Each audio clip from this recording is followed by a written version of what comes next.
السلام عليكم ورحمة الله تعالى وبركاته. مرحبا بكم في قناة كويزين سكينة. اليوم ان شاء الله غادي نوريكم طريقتي الخاصة في تحضير الملوي، كيجي اكثر من رائع. طريقة بسيطة وسهلة بزاف. تبعوا معايا المقادير وطريقة التحضير حتى الاخير، وما تنساوش تدعموني باللايكات وتفعلوا الجرس باش يوصلكم كل ما هو جديد، وتخليوا لي التعاليق ديالكم باش نقدم ما هو افضل في القناة. خليكم مع المقادير. اذا اول حاجه غادي نحتاجوها هو الدقيق بطبيعه الحال. عندي هنايا 800 غرام من دقيق الفورس او الدقيق الابيض، 200 غرام من سبيسيال او الفينو القمح الصلب، كل واحد وكيفاش كيقول ليه. هنايا عندي معلقه صغيره من الملح. كيف كتشوفوا شويه ديال الخميره د العجينه، ما نكثروش بزاف باش ما تجيناش يعني بحال الشكل ديال المخامره او البطبوط، يعني غير شي شويه. هذه بالنسبه للعجين. والماء بطبيعه الحال اللي غادي نعجنوا به، خاص يجينا الخليط خفيف. بالنسبه للتوريق غادي نحتاجوا زبده. هنا عندي سميده رقيقه اللي كنديروا بها البغرير او الحرشه، وكنضيف ليها كيس من خميره الحلويات. نبداو على بركه الله. اول حاجه يعني نخويو هاد الخميره، ثم نبداو العجن. نخويو الماء على هذا الشكل، ونعجنوه بطريقه عاديه، خاص الملوي يجينا خفيف.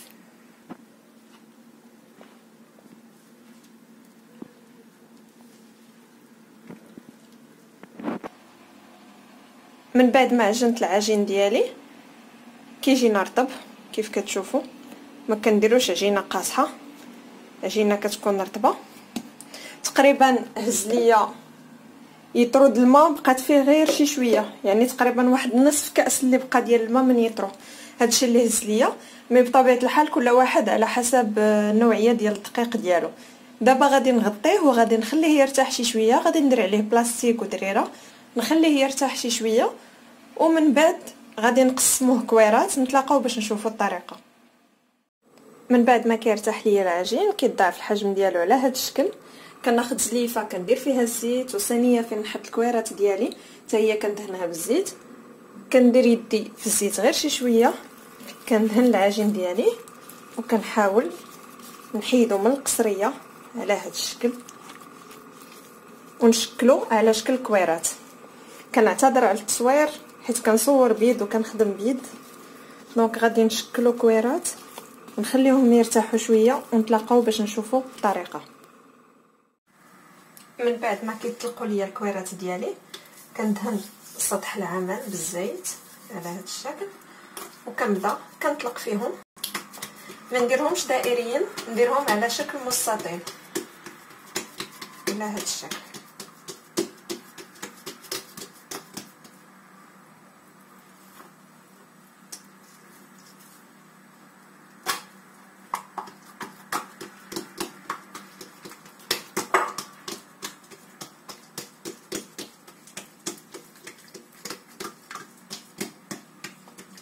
نحاولوا نطلقوها مزيان، هاد الجوانب حتى هما ما يبقاوش غلاض.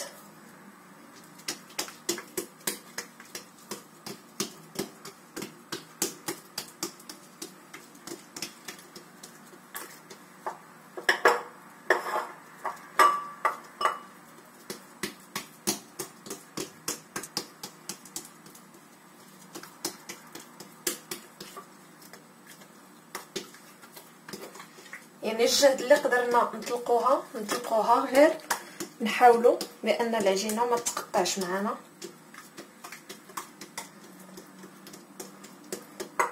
لانها كل ما رققت كل ما مزيان.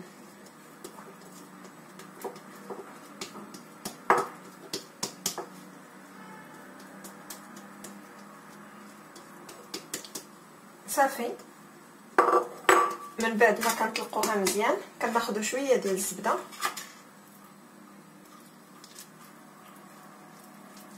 يمكن لكم تذوبوها كيف يمكن لكم ديروا غير طريفات بحال هكا.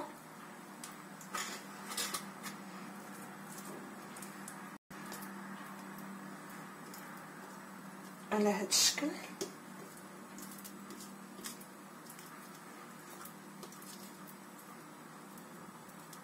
كيف كتشوفوا العجينه ارتاحت، يعني سهلت معنا في الطليق. دابا في هذه الاثناء هنايا زدت خميره الحلويات على السميده، نديرو غير شي شويه ماشي بزاف، ما نكثروش، غير باش تعاوننا على التفراك تجي مفركه وما تجيناش عاوتاني معجنه. صافي على هذا الشكل كنديروا نفس الطريقه العاديه اللي موالفين ديال الرغيفه.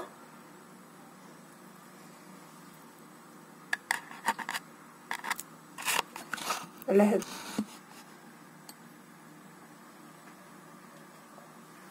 صافي غادي ندير ليها شويه ديال الزبده من الفوق، غير شويه ما نكثروش، وشويه ديال السميده غير شويه. صافي ونتني الطرف الثاني.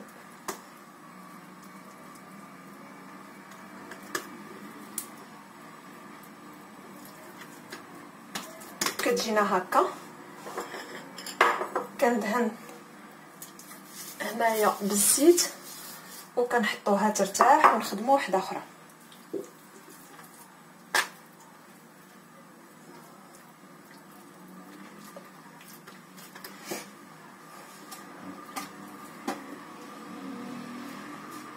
غناخذ وحده اخرى بنفس الطريقه، غادي نطلقها على شكل مستطيل.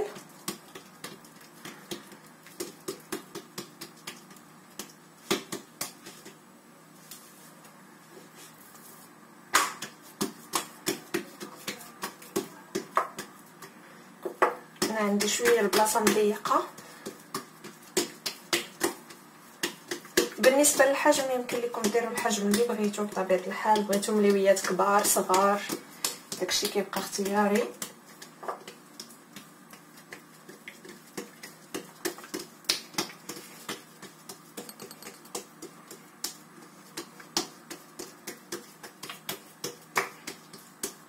المهم هي اننا نطلقوها مزيان.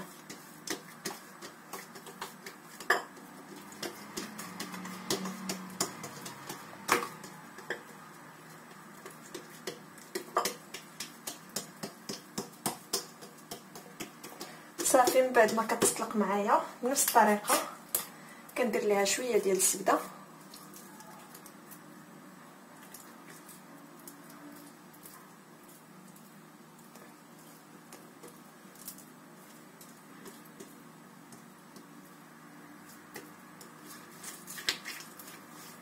نحاولوا ندهنوها عليها كامله.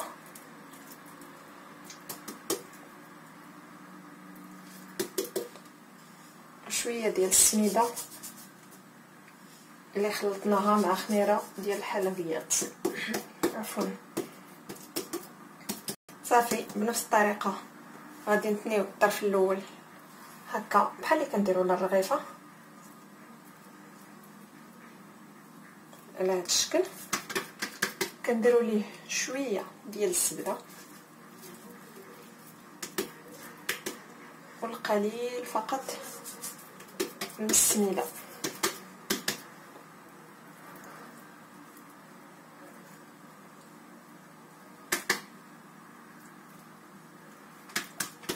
على هذا الشكل وكنخليها حتى هي ترتاح.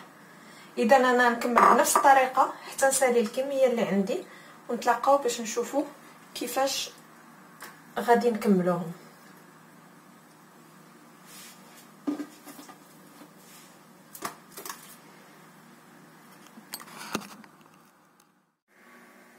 من بعد ما كيطلقوا لينا على هذا الشكل كناخذوا اول وحده، يعني كنحاولوا نحطوها على هذا الشكل فوق يدينا كيف كتشوفوا، وكنبدا كنحاول نطلق هكا. انا كنخدم وكنحاول نجبد.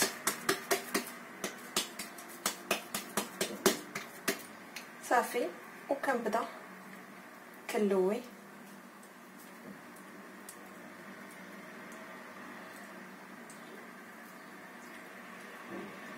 بالطريقه العاديه اللي كنلويو بها الملاوي ديالنا.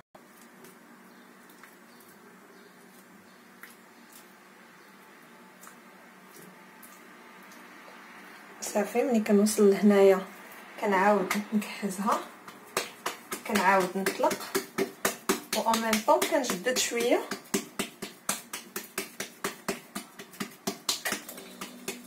باش ما كتجينيش عريضه بزاف.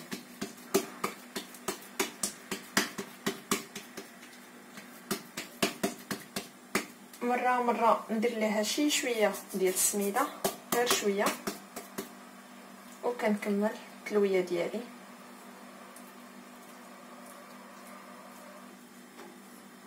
هكا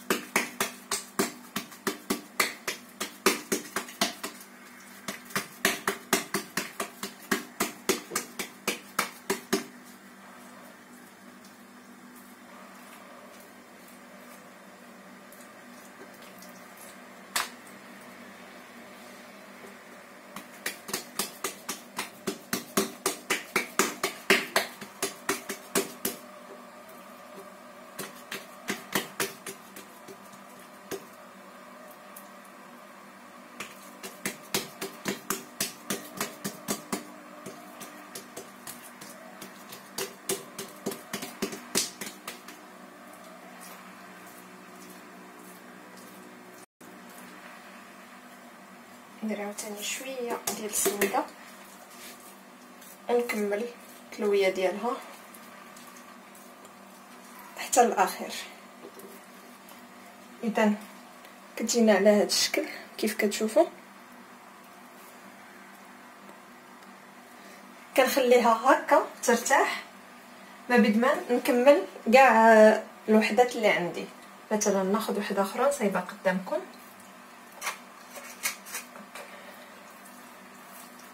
هكا،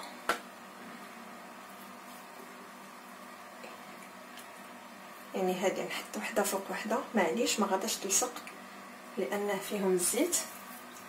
نبدا عاوتاني بنفس الطريقه،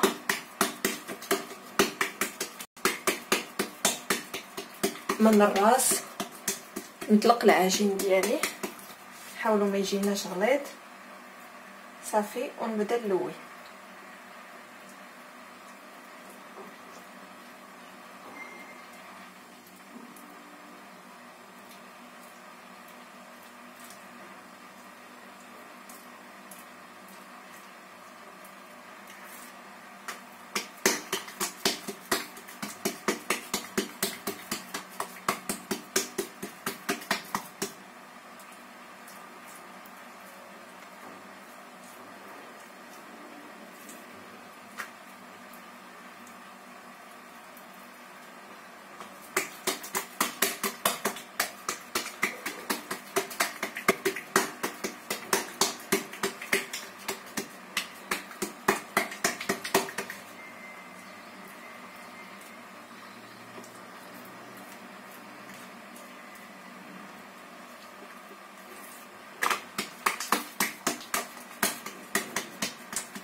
اذا كنستمر بهذه الطريقه حتى كنسالي كاع هاد الملويات اللي عندي، ونتلاقاو باش نوريكم الكماله كيفاش. من بعد ما ارتاحوا لينا شويه صافي كناخذوهم وكنحاولوا نضغطوا عليهم بهذا الشكل، يعني كنديروا يدينا من هاد الجهه وكنضغطوا عليهم كيجيونا على هاد الشكل.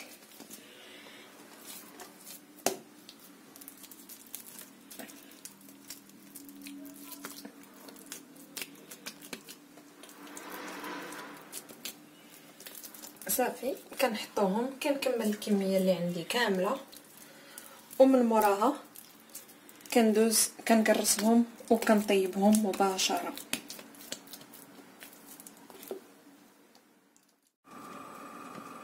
صافي من بعد ما طلقوا شويه كنبدا كنطلقهم، غير ما نرققهمش بزاف، ونديروهم يطيبوا في المقله الثقيله بالطريقه العاديه، ونتلاقاو باش نشوفوا الشكل النهائي.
صافي كنبقاو كنقلبوها مره حتى كطيب معنا. نتلاقاو باش نشوفوا الشكل النهائي. ملي كيطيبوا كيجيونا على هذا الشكل، كنحاولوا ملي كتكون الملويه سخونه كنحاولوا نديروا لها بين يدينا هكا باش كتزيد تفرك معنا. يعني شوفوا كيفاش كتجي من الداخل، كتجي اكثر من رائعه. يعني كيجي مورق هذا الملوي وخفيف بزاف. اذا انا نستمر في الطياب ديال داكشي اللي بقى الملوي. اذا عجبكم الفيديو ما تنساوش تبارطاجيوه مع الاحباب والاصدقاء ديالكم، فهو كيجي اكثر من رائع. وما تنساونيش باللايكات وتدعموني في القناه بالاشتراك وتفعيل الجرس باش يوصلكم كل ما هو جديد. الى وصفه قادمه ان شاء الله.